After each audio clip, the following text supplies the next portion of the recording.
Have a listen to this.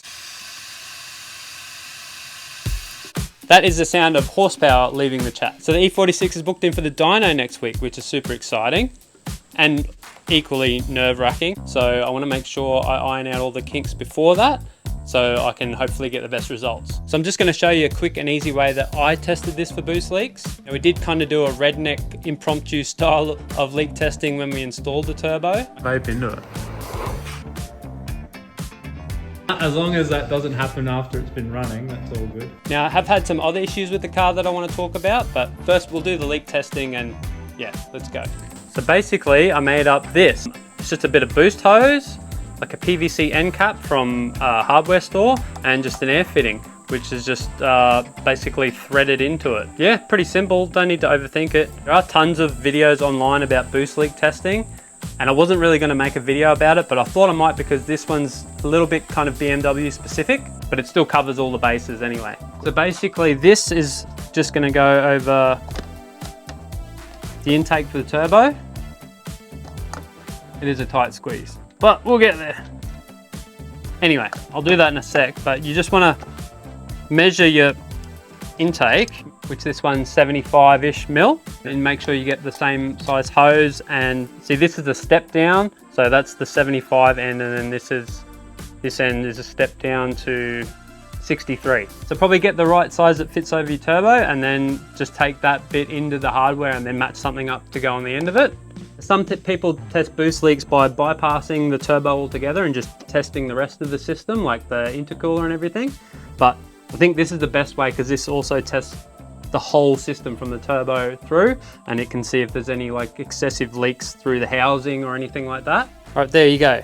Clamps on, air fittings on. I kind of stuffed up. If you've got a BMW with a turbo in the same orientation as mine, you might want to make this a 90-degree, because I kind of had to move the front bar forward a little bit to get the airline on. The other thing you will need is an air compressor or some form of stored air. You're going to want to have some sort of control over it. So I've got a tap on mine because you don't want full air pressure going in there and blowing it to smithereens. So tap off, we'll fire that up. And so basically, so I don't go beyond the limits of my car, we can watch our boost gauge, slowly let the air in. You hear that? So as I touched on in the beginning, we got this little leak down the back here. Now on these M52 engines, they've got 2 vacuum lines down the back, and I have had one pop off. It wasn't always like that because it was making boost and then it wasn't. And then I did this and then I found the issue. At the back of these M52 TUs, there's these little vacuum ports, and it had just a little blank off plug over this. I lost the blank off plug, so instead now I'm using it as my map sensor reference. So this is one to look out for, but that was my first issue. It's fixed now, and the vacuum, my map sensor line is a lot tighter over there. I might even try and like gently clamp it on there somehow, because I don't want that popping off, cause all sorts of dramas. So now that we got that vacuum line on the back mounted again properly, we'll fire up the compressor and see if there's any more leaks. Add some more air again, and keep an eye on the boost gauge so we don't go over.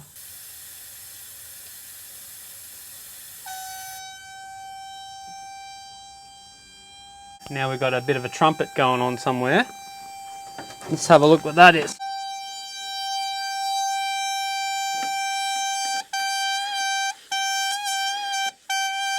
Well, that's pretty obvious. So we'll tighten that one up. And we'll try again. Even though I'm probably not going to run that high, I want to run it up to 10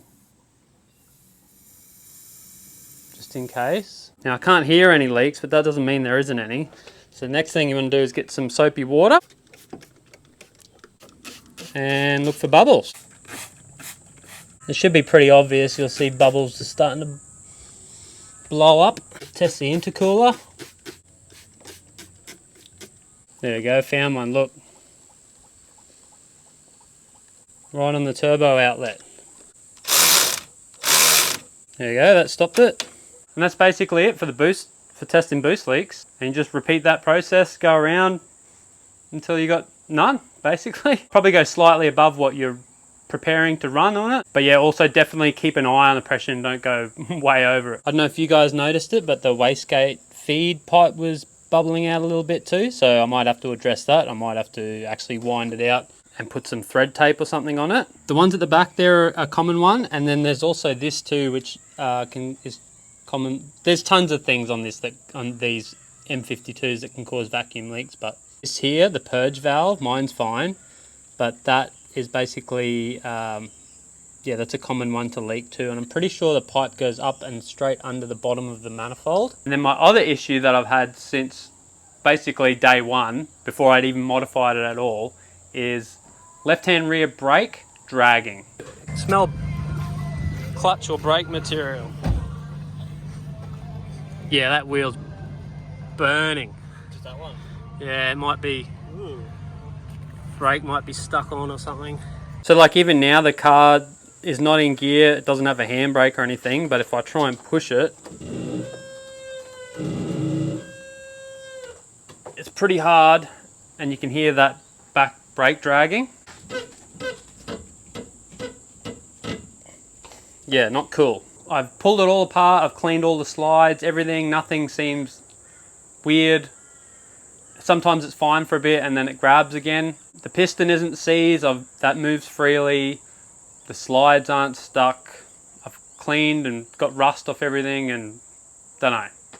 If you guys have got any ideas, put them in the comments. I will have to solve it because I can't keep driving around with a dragging brake because it gets hot as well. So another thing I got to do is the 2026 rules for Queensland Raceway is that you have to have a cross welded into any hood exit pipes. I'm guessing that's just so if there's any sort of failure, it doesn't launch impellers or anything sky high. So that's another thing I got to do, which is a bit annoying because I'm super keen to hit the track. But anyway, rules is rules, and if it's for safety, I'm all for that. That's all good. I've also got to put a boost controller on it for when it goes to the dyno for tuning, so they can obviously tune it a bit better. That should be pretty straightforward. I've got one to put on there. So a few loose ends to tie up before I hit the dyno, but yeah, that should be it.